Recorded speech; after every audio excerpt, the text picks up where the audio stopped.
And I ain't hit no drop in a minute. No, I'm about my business. Rappers Guide Podcast, episode 64 is your host, Diggy Bailz Pagliacci. And today we wanted to talk about perspective when it comes to your audience. I feel like a lot of the time we are sitting there and we're trying to think about what people find good. Mm-hmm. You know, and we're like, how am I going to have this career in R&B when everyone on Twitter likes Future? Mm-hmm.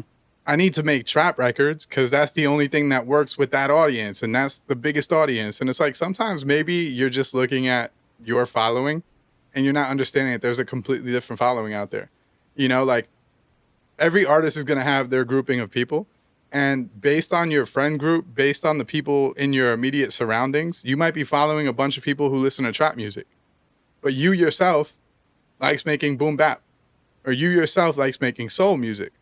So you can't look at your Twitter following or like your Instagram following as the end-all be-all of what type of music you should make. It's all about perspective. It's all about looking at, you know, the wider audiences and seeing, okay, maybe my friend group likes Future, but that's not where I'm comfortable musically. And that's like one of the biggest things that I had to overcome mentally as far as just being an independent artist and growing up in an environment where it's just mostly like trap, drill music, which becomes more popular. And, you know, a lot of you artists out here probably dealing with the same thing. And if you're not making that specific type of music, you sometimes feel like, oh, man, like I'm completely out the way. Nobody's going to pay attention to me. Nobody's going to give me any attention. And honestly, you may be onto something just because, once again, if your whole entire social media is wrapped around people that lived in your environment and they're all listening to the same type of music, it's always going to feel that way. And then sometimes you have to take that step outside the box. Like, you know, we had the episode about being a hometown hero, and it kind of like fits in. It's the same because it's like, I got to get this around here and around my area. The people that listen to me have to be from this area. But it's just like 9 times out of 10, it's not going to happen that way, unfortunately, unless you're going that specific path. But we always say never to chase those trends, especially if that's not the type of music you make in the first place. And I would say, like, the music that you feel comfortable making is what you should make. Mm-hmm. It doesn't matter if people find the shit cool. It doesn't matter if people fuck with it locally. Whatever you like making, that could be rapping over techno beats. Whatever you like making, you should make, because we're looking for our audience, but it doesn't always come from around us. And I think that we get trapped in that. Like, for instance, if I like making boom bap and all my friends like trap music, my friends aren't my fans. We literally have a poster here that says friends aren't fans. Mm-hmm. And the reason being is that, like, a lot of the times we conflate friends with fans, because when we have a show, they're the ones buying tickets. So, like, we're trying to, like, succumb to our friends and make music that works with our friend group. But your friends aren't going to buy your album. Your friends aren't going to pay for your fucking Patreon. Your friends aren't going to pay for, you know what I'm saying? Like, they're not going to buy merch. And if they do, they're doing it to support a friend. Your friend is never going to accept that they're your fan. You know what I'm saying? Like, no friend of mine is going to be like, I'm a Diggy Metro fan. Mm-hmm. It's just not going to happen. You know what I'm saying? And there's nothing wrong with that. Like, we can't expect, and that's why, like, we've talked about it on here. Like, that whole post that goes around where it's like, take $0 and 0 cents to support your friend. That's very true. Yeah. But at the same time, that's a different type of support system. That's your close friend support group. That's not your fan base.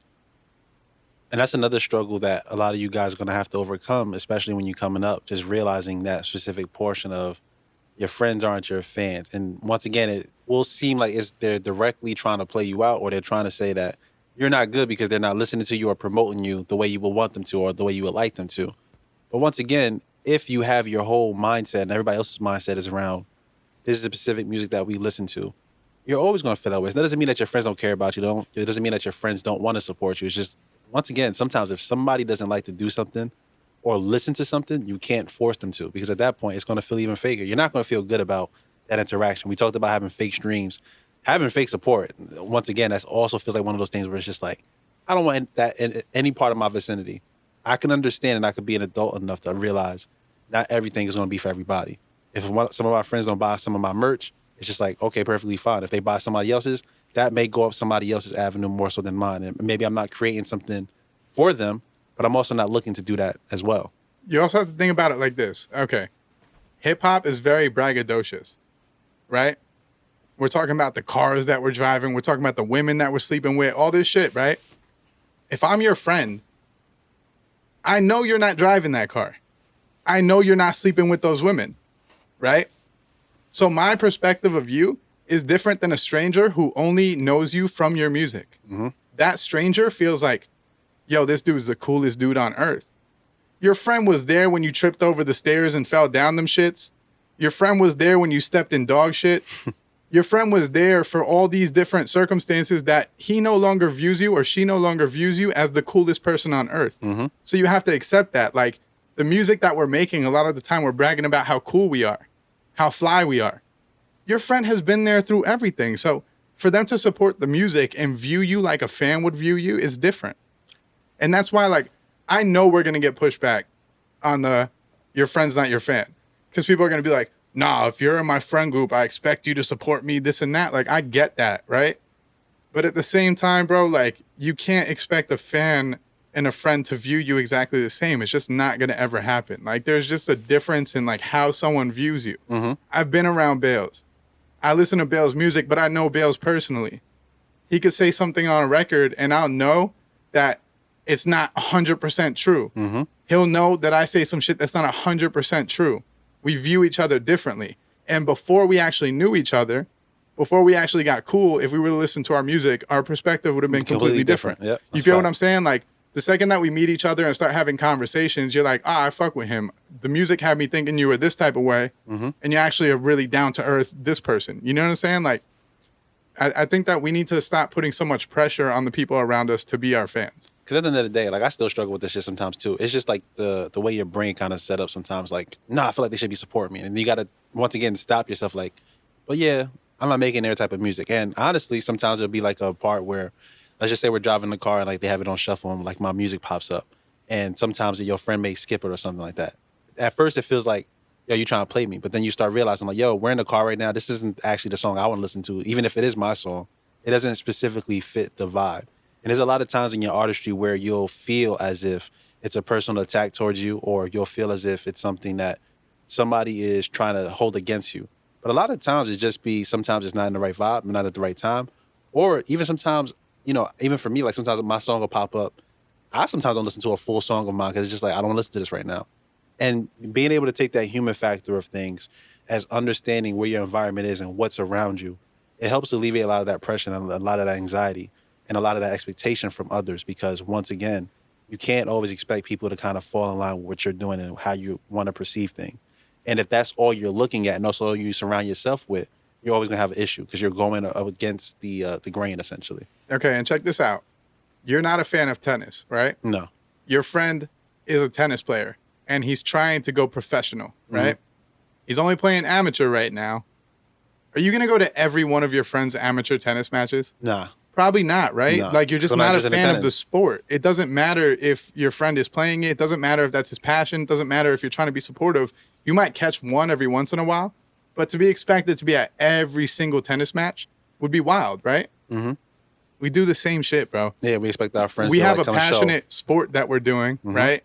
And like, we're expecting them to come to every single show. And when they don't show up, we're like, the fuck? Mm-hmm. But if it was something else, we wouldn't do that. You know what I'm saying? We ourselves wouldn't go to every single tennis match. Because I'm not your dad, I'm not your mom, and I'm not your girlfriend. Yeah, exactly. Right?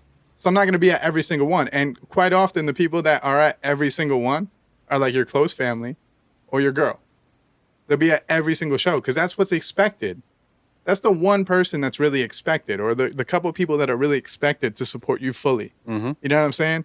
But like, to expect your friends who have a life, who have shit going on, who might have made plans with their homie from work, and now they got to be like, oh, but I have to go to his show to support him. Yeah. Because otherwise he's going to be upset at me. That's ridiculous, bro. And I know that it's odd to say and it might hurt some feelings, but like, we need to stop expecting so much of our friends. Mm-hmm. We do. And on the other side of the token, when shit starts actually moving in progress and shit starts moving, also being knowledgeable, like sometimes people are going to switch fully around. Like, oh, wait, now this seems like the party time. This seems like he's on. This seems like you're going somewhere. You're about to do some stuff. Let me start showing up to a little bit more events. Let me just start showing more support. It's just the natural flow of how the shit goes. Okay, let me take it back to tennis, right? Yeah. Your friend goes from amateur to professional, and now he's he's at Wimbledon and shit. You going to them games? You're probably going. You're going to the games now, yeah. You know what I'm saying? You're probably going because now he's professional. You do know him. He got there. You know, it's just how we process. We want to see people perform their art when they're at their highest level. We don't want to see the introductory phases. Mm-hmm. And it's just a human reaction to things. And there's nothing wrong with that. You know what I'm saying? Like, yeah, the person who went to every amateur match is going to be remembered the most. Mm-hmm. You know what I'm saying? Like, if you came to every one of my amateur matches and now I'm professional and you've been here the whole time, I'm going to have a certain appreciation for you. Of course. So we could say that, right? But, like, you cannot expect someone to be at every single show. And I know that this is a tangent that, like, kind of ties in with the main topic. Mm-hmm. But, like, that's one thing that we definitely have to consider when we're making our art. Like, you're not professional until you are. You know what I'm saying? So, like, in those, like, building phases, because a lot of us start when we're teens and we don't have shit laid out. We don't know how to mix a song. We don't know how to do shit professionally. So, like, again, you're talking about people who turn on Spotify and listen to professionally mixed and mastered music, right? And you're putting out something that sounds bad in comparison. Mm-hmm. And we're expecting our friends to be like, nah, dude, this is Jay-Z level. It's never going to happen. You feel me? And there's nothing wrong with that, man. They're just humans. They're listening to the same shit that you're listening to. You just have, like, goggles on because it's yours. And that goes back to, like, just understanding that your circle of influence, of also understanding, like, what you're allowing into, you know, your mental presence. Like, if you are, like, just say you are a friend of Future and, like, all your other friends are listening to Future. Like you had said earlier, you're going to continue to see Future posts and think, I need to make music at like this to be able to get to where I need to go. And you completely negate all the fact that instead of doing that, you need to find those people that within your community or within your area that do enjoy what you listen to. But it's just going to take a little bit more deep dive and it's going to take a little bit more research, which that becomes the hardest part because just like, why do I want to go try to find all these people like a needle in the haystack when a fucking haystack is standing right here in front of my face and this is what they want to like listen to? Because the haystack is way smaller. Like, I'm sure you're not following the masses. You're probably following a couple hundred people. Mm-hmm. That can't be your target market. It can't. You know what I'm saying? Like, the only way that you should be making Future type music is if that's exactly what you wanted to make. Exactly. And if you wanted to make something different and you're not making that because your friends don't fuck with it, then make what you want to make. Because as you start making what you want to make and you get better and you're more comfortable with it, those people that like that music are going to catch on to you. Mm-hmm. And they're going to come. How did they come if you didn't go and find them, right? How do they come to your page? That's where you have to put in the work. That's where you got to market. Mm-hmm. That's where you got to look at, okay, I make Mac Miller style music. Where is Mac Miller's audience? How could I find the data that shows me where his audience is located? That might be in Europe. That might be in South America. How do I find that data? And there's Google Trends. There's so many different ways to find that data. And that's your job as an artist, especially if you want to stay independent. That's your job as an artist to find those people. There's also PR firms that do the job for you, but they cost a lot. You know, so like you either want to pay someone to do the work for you or you want to do it yourself, but you still have to do that work. There's got to be some type of work put in to figure out where is that audience? Okay, cool. It's in South America. I'm going to market all my music to South America because they fuck with my style of music. Mm-hmm. I'm not reliant on my friends to push my music. I'm reliant on data and marketing.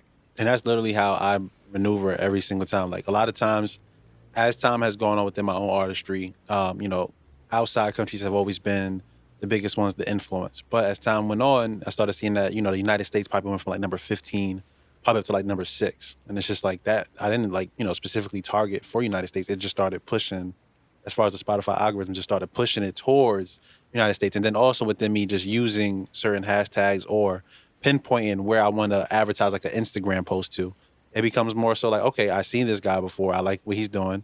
He's also different in a sense. And this more aligns to what I want to see because if you think about it, just as much as other people are, you know, looking, or I'm sorry, just as much as you see the same thing, like all the drill and trap music, there's a lot of other people that's within this world, in this country, that's also looking at like, I don't like looking at this shit. I don't want to hear this shit.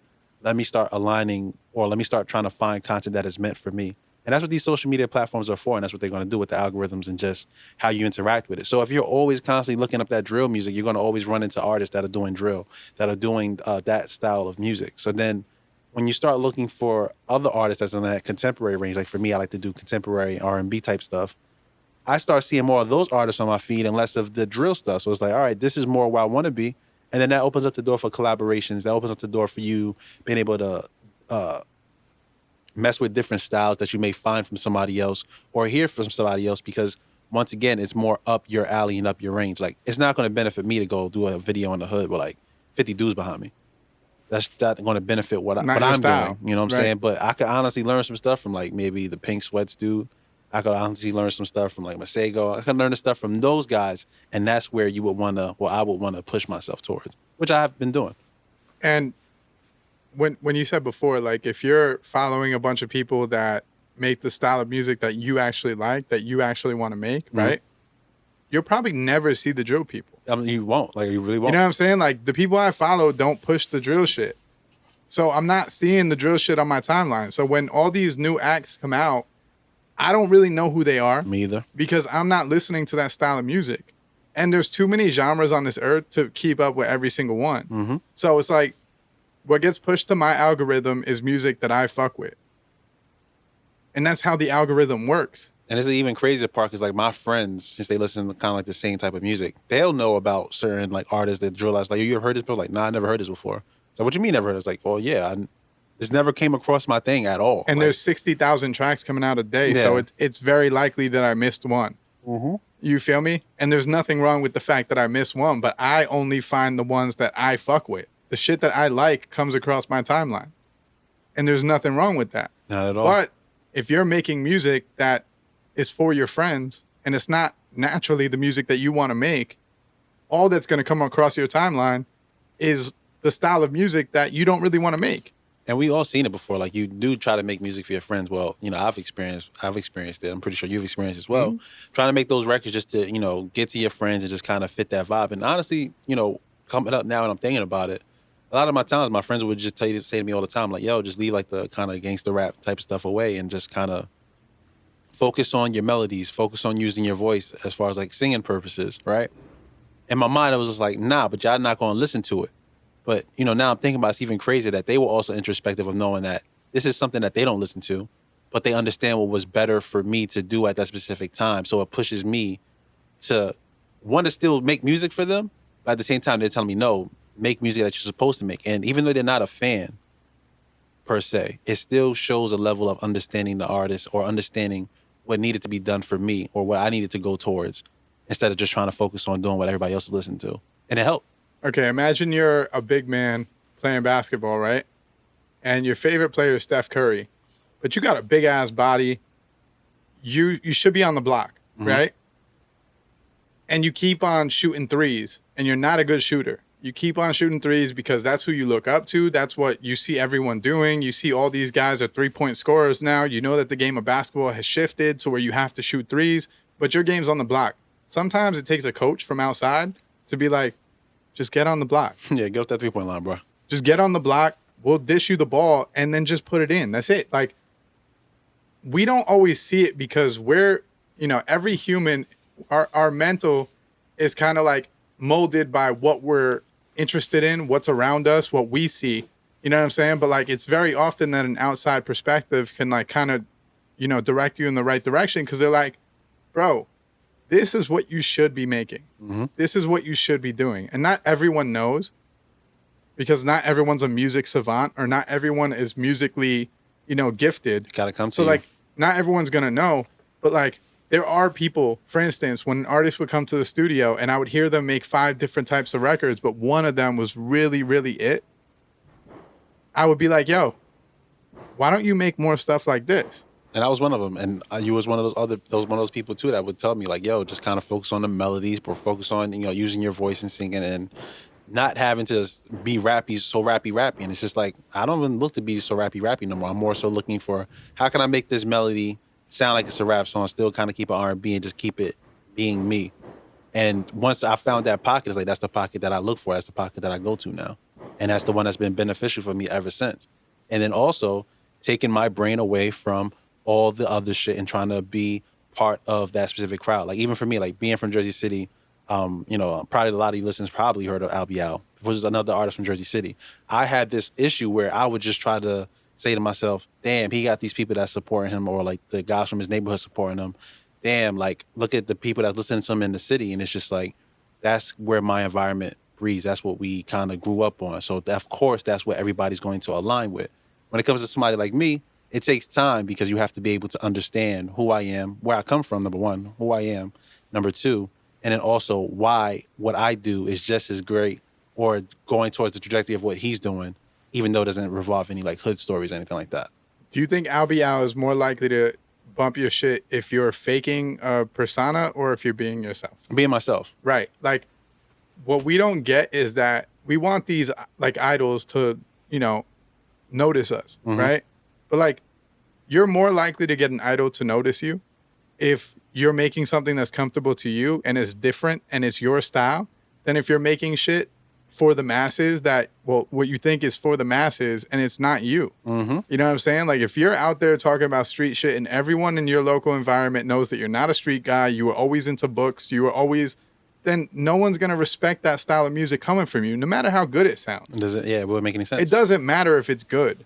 You know what I'm saying? That's what I think we get fucked up, because it is music. So if it sounds good, if it's sonically pleasing, if everything, you think like, oh, they're going to fuck with this. That's where like an outside fan base will come in and fuck with it. But the people around you are not going to fuck with it because they know that that's not your lifestyle. You know what I just thought about too? Like a perfect example of this, like, you know how, I don't know who the hell this girl is, but it's like a period or something. Like one of these rappers, like, she's like going viral on TikTok. Mm-hmm. It's not Ice Spice, it's somebody else. I don't know her name or anything like that, but I see a lot of people, or like a lot of female artists now, like, or they're saying like, this isn't real rap. If you want to listen to real rap, you need to listen to me. And, they start going on in there, start rapping or whatever the case may be, right? And when I sat there and thought about it right now, and we speaking about this episode, it would seem as if like trash female rappers are the ones that's blowing up. But that's just what you're seeing, because that's what the algorithm is pushing. You kind of forget about all the other successful female artists that are probably out there that are actually doing what they need to do, and like rapping, or whatever the case may be, like Tiara Whack. I don't think No Name raps anymore, but the lyrical ones.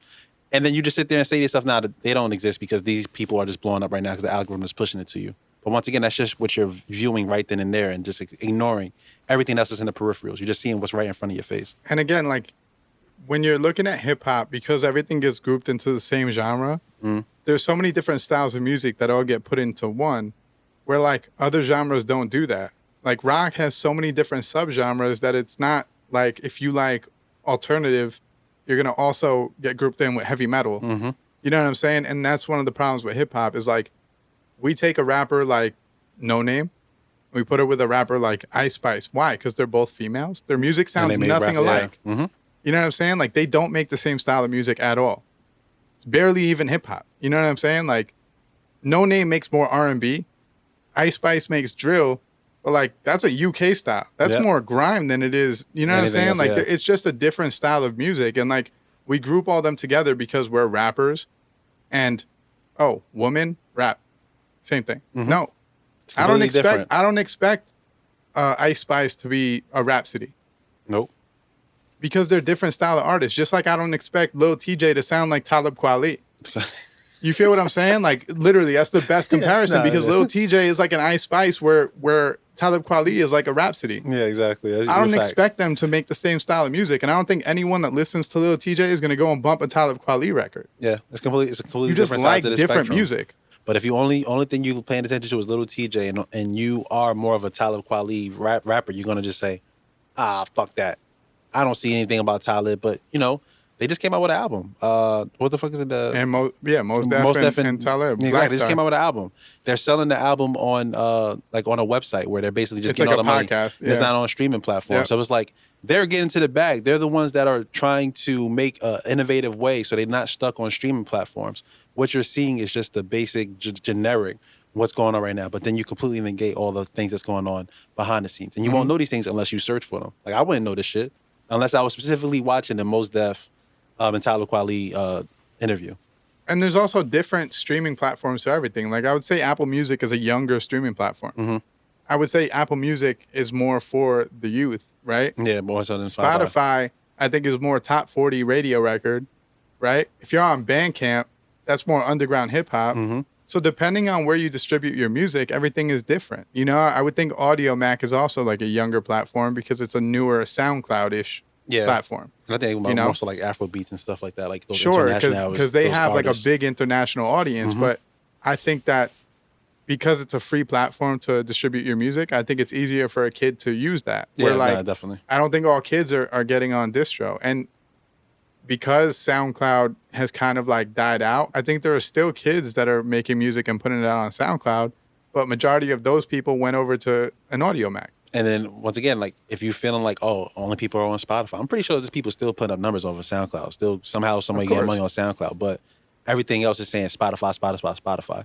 So if SoundCloud been working for you, I mean, I ain't saying not to put your music on Spotify, but if SoundCloud is working for you, then focus on that. If you're getting some money from it, kind of focus on that. That's once again, if everybody's saying do this, do this, do this, do this, this where your mind is at, that's what everybody else is seeing, that's what you're focusing on. But once again, you're negating everything else that's on the back end or the things that's on the side of you or thing that's right there in front of your face, but you can't look past that mirror because it's like looking back at you. It's all tunnel vision. Mhm. You know what I mean? You put your focus on one thing and you can't get off it because you're just looking at that one thing. This whole conversation is brought up because my guy Rabbits was like, yo, like, I feel like everyone's looking for that trap and drill shit, and you're telling me I should have more substance in my writing, but like, it looks like everyone wants the trap and drill shit. And I'm like, could it possibly be that your whole timeline is just fans of trap and drill? Could it be possible that if you started following hipsters, they wouldn't be posting that shit? And he was like, oh, I never thought about that. It's, you know, we have to think outside the box. Simple because psychology sometimes. it's very easy with our music to get lost and to think that we have to make this type of record or that type of record based on the fact that, oh, everyone likes it. Who's everyone? Because if you're asking me, music has so many different audiences that it can't be everyone. And you're probably looking at a very small sample size because you're also constrained by your own thought process and your own perspective of what is out there and what's able to be done, especially on your level when you're coming up. And once again, there's a lot of mental struggles and a lot of psychological things that happen, you know, in our brains that we kind of just tend to ignore and don't want to like really flesh out. And like this one of those things, like what are you ingesting as an artist on a daily basis on your social medias? And how is that affecting you and your portrayal of what you should be doing and what kind of music you should be making? You shouldn't allow those things to influence you unless what you're looking at is part of the genre or the subtype of music that you are looking to make. Because at that point, that influence is going to be greater than looking at something that you're not interested in and having that basically bring you down or further from your goal. And I'm going to hit you with a gem. The reason why we look to make what our immediate surroundings are listening to is because we have this idea that if you make a hit record, you're going to blow up. That's not true. Mm-mm. That's not how it works. Even a hit record that you hear that you think blew up overnight had a ton of marketing behind it. Mm-hmm. So it's all false. You're trying to land a hit, but that's not how hits are constructed. Hits are made and then marketed to the point of being hits. You know what I'm saying? So like the only reason why we're doing what's immediately around us is because we think that if we make something that our town likes, it'll blow up. Mm-hmm. So we're trying to do this free method of gaining a fan base, and it doesn't work like that. It's actually false. You just blend in and you just basically falling on the wayside and not... Fuck blending in. You're not putting any marketing behind it. So it doesn't matter if you blend in or not. It's not going to go anywhere. Like, that's just not how it works. I don't care if you have to market on TikTok, if you're marketing on Instagram, but you have to market. So no matter what genre of music you make, say you made a pop punk song and you made a drill record, the one that you market more is the one that's going to bring in more audience. You want to know why? Because it's all about marketing. It has nothing to do with the actual song. So that's why, like, that whole vision, like, the one thing I want people that watch this podcast to drop is thinking that you're going to land a hit one day.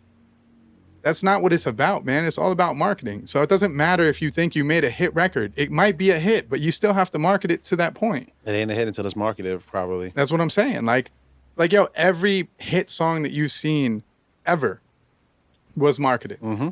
It was marketed to the point of being a hit. It might have gained little local notoriety, which is the maximum that you're going to get without marketing. And but once you got that local notoriety, now is the time to push that record. That's why it takes like 3 years for a Fetty Wap Trap Queen to blow up. You want to know why? Because it was popping in Patterson for that first year.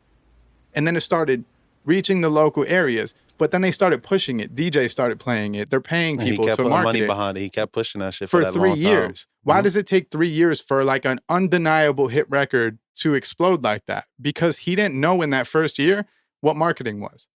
And then once he started marketing the record, that's when it starts to explode. And it had nothing to do with the record. The record sounded good no matter what. It sounded good the first day it was made. But he understood after those first 2 years that, oh, this is how it works, marketing.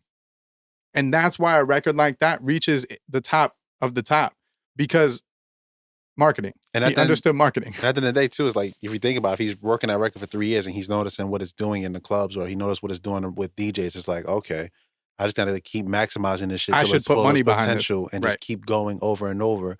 And at that point, you know that if it is moving around locally, that, okay, maybe I can start pushing this a little bit further.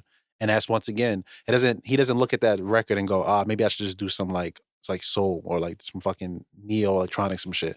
He's like, nah, this is what I need to do. This is what I'm gonna focus on. This is what I'm gonna put money behind, and I'm gonna push that shit. And now we know Fetty Wap to be what he was.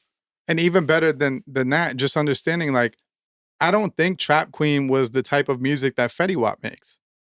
Like, I don't think that's rather the type of music that he listens to, because he's on record saying he fucks with Gucci Mane. He's on Completely different. Yep. Okay, so he understood that I'm making this singing style of music that my immediate surroundings in the hood of Patterson, it's a rough area. My immediate surroundings aren't into me singing love songs. They're probably not going to be too interested in this style of music. Mm-hmm. But then he starts to see what it starts doing, and it's being played at all these different parties, and it works, right? Mm-hmm. I would say that when Fetty Wap tried to make the Gucci Mane style records, they didn't work. Yeah, because once again, he had to be making music beforehand. Yeah. You feel me? Like, that style of record doesn't work for him. But when he started singing on records, it does work. Why is that?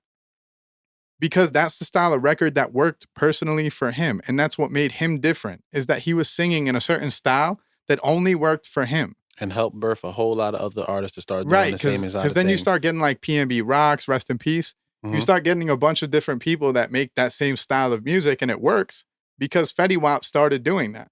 You know what I mean? So like, I would just say, if you're out there making music, whatever makes you comfortable, make sure it's true to you. Make sure it makes you feel good. Make sure it's something that you could perform year round and you wouldn't feel uncomfortable. Mm-hmm.